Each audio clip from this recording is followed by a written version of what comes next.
मच्छी फ्राय म्हटलं की सगळ्यांना खूप जास्त आवडते, कारण ती चवीला भारीच लागते. आणि जर पावसाळ्यामध्ये चिवणी मच्छी जर फ्राय करून खायला मिळाली तर काय मज्जा येईल ना. आणि पावसाळ्यामध्ये ते चिवणीचं कालवण फ्राय दोन्हीच केलं जातं, पण फ्राय पण तितकंच छान लागतं. आज मी तुम्हाला अशा पद्धतीने फ्राय करून दाखवणार आहे की बाहेरून एकदम असे कुरकुरीत की खायला खूप चवीला भारी लागते. चला मग मस्त झटपट असे चिवणी मच्छी फ्राय करून दाखवते. तर इथे चिवणी मच्छी घेतलंय, ह्याला आमच्याकडे ना माडू असे म्हणतात. तुमच्याकडे काही वेगळं नाव असेल तर नक्कीच मला कमेंट करून सांगा. पावसाळा आला की हे बाजारात मिळतं आणि चवीला खूप छान लागते. आणि ह्याचं कालवण कसं बनवायचं ना, त्याची रेसिपीसुद्धा आपल्या चॅनलवर आहे. तर सर्वात आधी तर हे जे माडू आहेत ना, मी साफ करून घेणार आहे. जर बाजारात साफ करून मिळाले तर खूपच छान आहे, पण नाही मिळालं तर आपल्याला घरी करायचंच आहे. आणि इथे पाहू शकतात की माडूमध्ये ना मस्त गाभोळी आहे, आणि गाभोळी आहे ती बाहेर काढायची नाही, तिला आतमध्येच ठेवायची आहे. फक्त आतली जी काही घाण असेल ना ती फक्त काढून घ्यायची आहे. आणि चिवणीची तर गाभोळी खायला खूप छान लागते, मला खूप जास्त आवडते. फक्त घरी जेव्हा पण चिवणी मच्छी साफ करेल ना तेव्हा थोडं सावधगिरीने करा, कारण ते हाताने सरकत असते. त्यानंतर ना 4-5 वेळा स्वच्छ पाण्याने धुवून घ्यायचं आहे. तर इथे धुवून घेतलेलं आहे आणि ह्यामध्ये ना अर्ध कालवण करणार आहे आणि अर्ध फ्राय करणार आहे. तर इथे मी आता सर्वात आधी ना वेगळं करून घेते. खास करून तर ही चिवणी मच्छी खाण्यासाठी ना पावसाळ्याची आतुरतेने वाट बघतो, कारण खूप भारी लागते. तर इथे फ्राय करायचे ते वेगळे करून घेतलेले आहे. सर्वात आधी तर ह्यामध्ये घरची मसाले टाकून घेणार आहे. चवीप्रमाणे मीठ, हळद, घरगुती मसाला, काश्मीरी मसाला हे सगळं टाकून घेणार आहे. आणि ह्यामध्ये वाटण घालणार आहे. आलं, लसूण, मिरची याचं वाटण घातलं आहे, ते सुद्धा खलबत्त्यामध्ये. आणि यामध्ये आंबट म्हणून इथे लिंबाचा रस घालणार आहे. लिंबाचा रस नसेल तर मग कोकम आगळसुद्धा घालू शकते, पण काहीतरी फ्रायमध्ये ना आंबट हे घालायचंच आहे, मग कोणतीही मच्छी असू दे.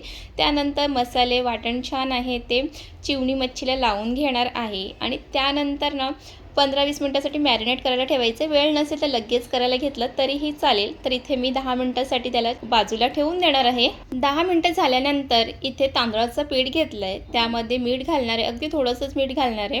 आणि थोडंसं काश्मीरी मसाला घालणार आहे. आणि जर तुम्ही ना ह्याला मस्त तांदळाचं पीठ लावून जर हे चिवणी मच्छी फ्राय केली ना चवीला खूप छान लागते. एकदा तुम्ही नक्की ट्राय करा.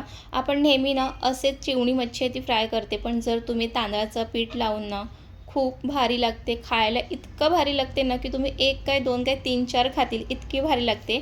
आणि इथे जी तांदळाचं पीठ आहे ना ते सुद्धा असं दाबून लावायचं, म्हणजे ते तव्यामध्ये टाकल्यानंतर निघत नाही आणि वरून छान असे कुरकुरीत होतात. तर इथे सर्व माडू मच्छीला आहे ते तांदळाचं पीठ व्यवस्थित लावून घेणार आहे.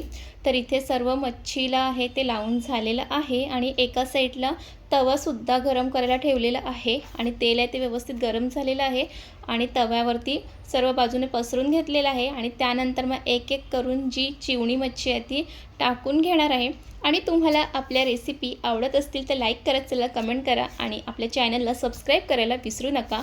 एका बाजूने 5-7 मिनटं झाल्यानंतर दुसऱ्या बाजूने त्याला पलटून घ्यायचं आहे. आणि इथे पाहू शकतात की मस्त असं कुरकुरीतपणा आलेला आहे. तर सर्व चिवणी मच्छी आहे ती दुसऱ्या बाजूने पलटून घेणार आहे. आणि तुम्हाला जर ह्याचं कालवणाची रेसिपी बघायची असेल ना, त्याची लिंक मी डिस्क्रिप्शन बॉक्समध्ये टाकणारच आहे, तुम्ही तिथे जाऊन नक्की बघा. त्यानंतर इथे दुसऱ्या बाजूने सुद्धा एक 4-5 मिनटं त्याला छान ठेवून घ्यायचं आहे. आणि दुसऱ्या बाजूने पण 4-5 मिनटं झाल्यानंतर दुसऱ्या बाजूने परत पलटून घेणार आहे. आणि इथे पाहू शकतात की दुसऱ्या बाजूने किती छान असं रंगसुद्धा आलेला आहे, म्हणजे तितकीच ती कुरकुरीत झालेली आहे.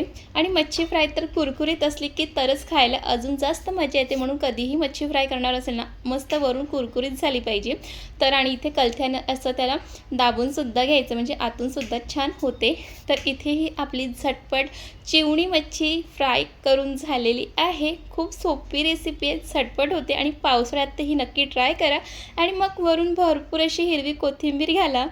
आणि तुम्हीसुद्धा एकदा चिवणी मच्छी तांदळाचं पीठ लावून फ्राय करून बघा, खूप छान लागते, कुरकुरीत होते. डाळ भात आणि त्यासोबत अशी चिवणी मच्छी फ्राय असेल ना 2 घास जास्त जातील. आणि तुम्हाला ही रेसिपी आवडली असेल तर लाईक करा, कमेंट करा, शेअर करा. आणि तुम्ही इथे पाहूनच तुम्हाला कळेल की किती कुरकुरीत झालेली आहे. आणि अशा छान रेसिपीसाठी सबस्क्राईब करायला विसरू नका. पुन्हा भेटूया नेक्स्ट व्हिडिओमध्ये. बाबा.